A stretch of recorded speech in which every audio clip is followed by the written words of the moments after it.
guys. I'm Tracy Melton. I'm here with my good friend Kevin Nakamaru from Kona, Hawaii, who, as many of you know, runs the Northern Lights in Kona and ran the Grandeur and the Pesca Grossa in Madeira back in the mid 90s. We were kind of reminiscing about the history of the big blue marlin lures as we transitioned from what we thought were big lures to that big fish run in Madeira in the early 90s when we happened to be young and in the right place to kind of take advantage of it. And a lot of these lures today that are considered standard size were big back in the day. And with Kevin's input, we convinced a lot of the lure makers that they needed to start making XL versions of their lures because these fish that we were seeing were just so big. Yeah, that was the hardest part, to get those big fish to react to the big lures at the time. This would have been a ruckus, a big lure, and the super plunger in those mid early 90s was the lure to have. I mean, this lure caught so many granders and raised so many big fish in Hawaii, but this was a monster lure back in the day. And I remember having fish come up that wouldn't bite, and in Madeira when we got there, you remember, because they were a little bit lazy, right? Yeah, and then having been fishing with Marlon all winter, Parker, that made Marlon Magic Lures, and his connection with Tracy and their work relationship, I asked Marlon to make a ruckus.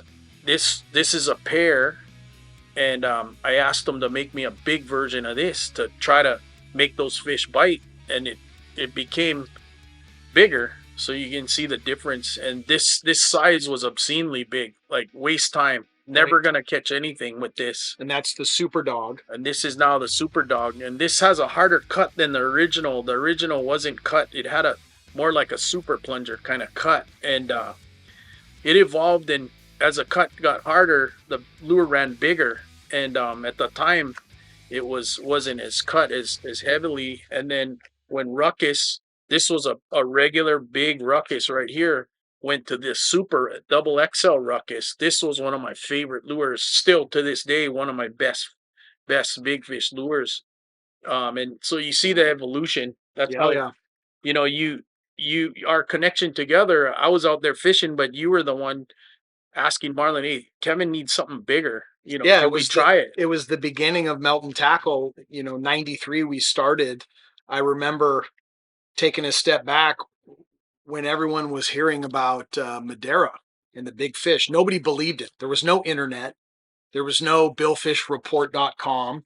It right. was, we called it the coconut wireless, right? Guys talking. And I remember we were fishing in Kona. We were on the Sea Baby. You, Scott Levin, and myself. Yep. And we're talking about, I got to go to Madeira.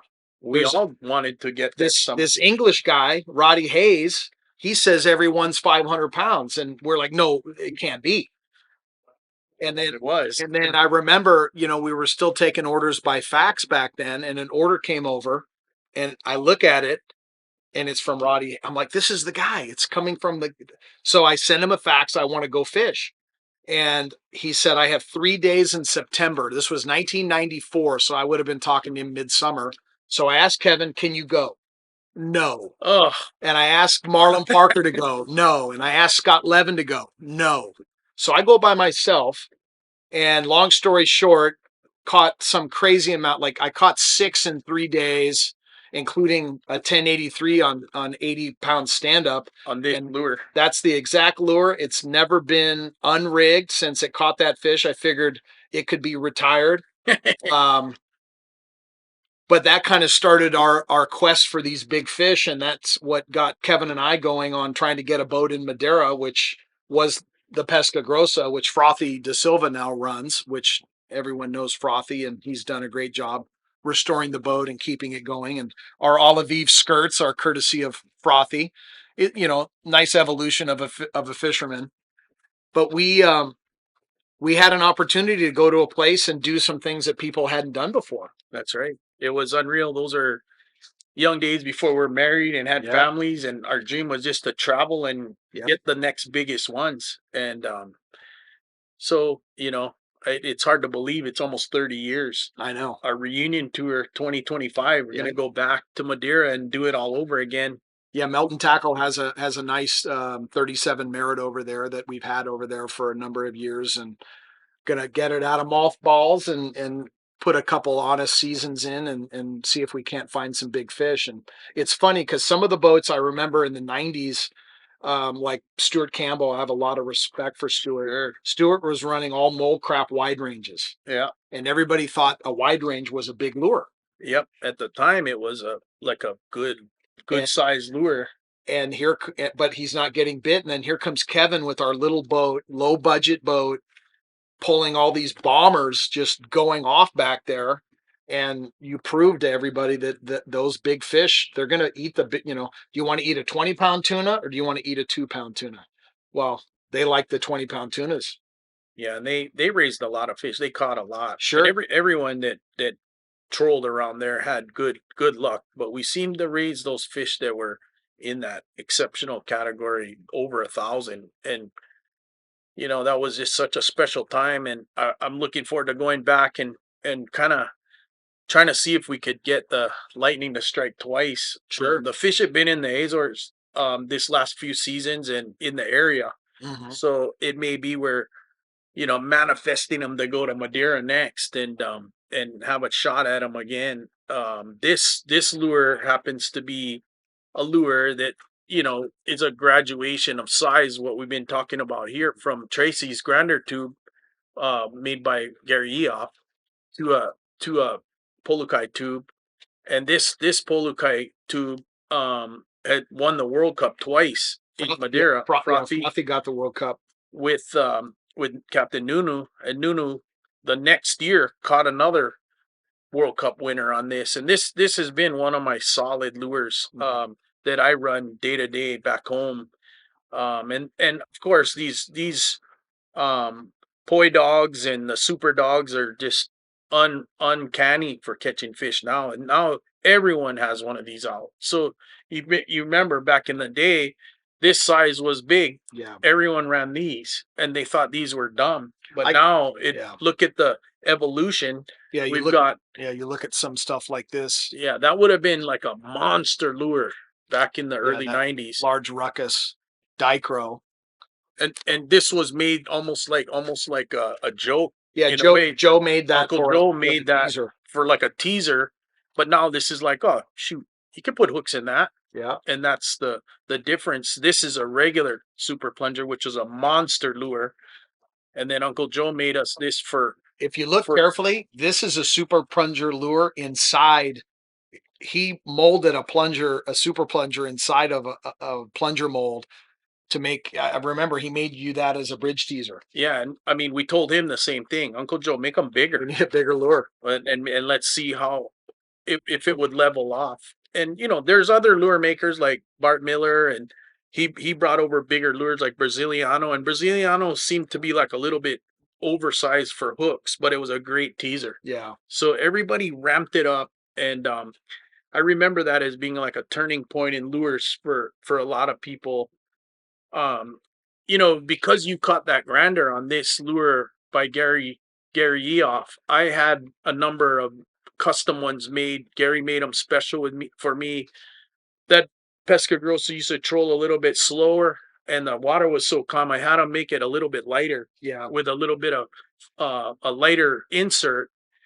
And my mate that season was Steve Haygarth, and we came to Tracy's shop to get started the season, and I brought all these custom lures from Gary, and Hoggy skirted it up.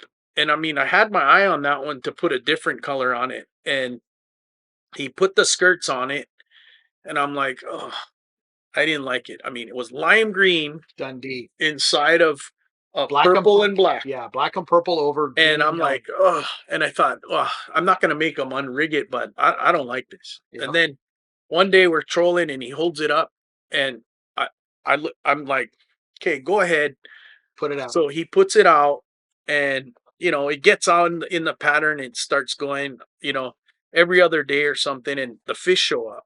And so now we're getting a few bites, and the first day we had that lure get bit was a 850. I remember.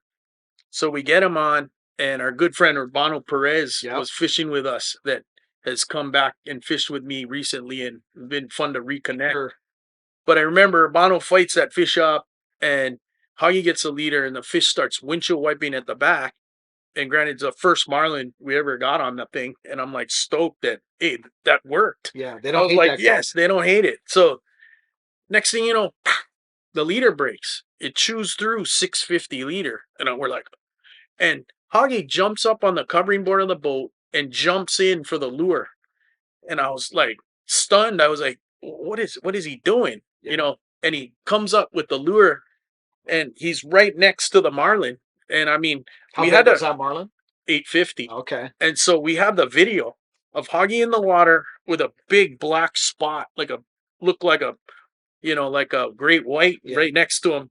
And the fish just cruises away, and we get Hoggy back in the boat. He rigs it back up, and it turned out to be a star. And that colors were unusual, but worked for us. And you remember we took that to Ghana and had phenomenal We luck with called that that one color. gonorrhea. We Right. caught like 9 over Big 5 one. on it. Yeah. But that lure ended up in our pattern on the long rigger for the whole time, pretty much standard long rigger lure.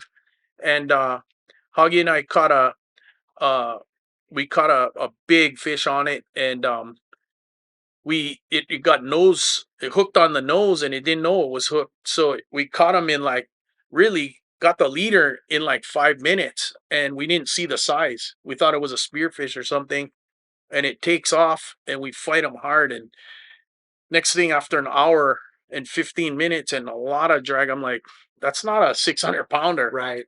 And the thing kind of comes up, and Hoggy gets a leader, and I'm like, oh my gosh, that's a grander. Yeah. And so I said, hey, no matter what, right here, you caught yourself a grander. It happened to have been a good friend, Who was the handler? Ken Corday. Okay. And that was a special fish to us because on June 26th, we caught a 1100 plus the year before. So to get that fish, we're like, how can that be on the same day, almost same hour? And we didn't know what it was going to weigh, but it died. So it rolled over on the side, and we pulled it in, and I measured it. I was like, oh, that's over 1100. Right. So that tube that Hoggy saved early on was amazing. That lure just had something about it, and there were days where it didn't run that great. I had lures running better, but they didn't get the attention that one seemed to get.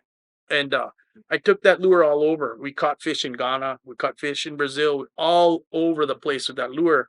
And one of the most significant catches I remember spawned from this lure right here was when I caught the 1115 in Kona. It was on that same lure. Wow. Exactly the same one. And that was my most significant catch because it completed the grander, 3 granders of different types. Black, Pacific blue, Atlantic blue. Atlantic blue. And I owe that lure, that Marlin Magic tube by Gary Eoff with a special insert, during our evolution of growing this lure business. It just caught us had the results. And it's unreal that you can have all these lures sitting here and one lure will catch 2 granders. And I'm telling you, I had 2 more on that. Yeah. That I fought right to the end and lost. It came off. And I raised another monster on it in Madeira, where obvious grander, like 1200 plus. Right. And so it remains a special lure today, but I don't put it out often because I don't want to lose it. As I think about a lot of the Madeira stuff, I start thinking about the product development that we were going through in the early mid 90s when, Melton Tackle had only been in business a couple of years, and I was super passionate about I wanted to catch big fish. Yep. And a lot of the equipment, like the leader material, I was just thinking, this lure, this is the prototype for the Momoy, what we call the extra hard.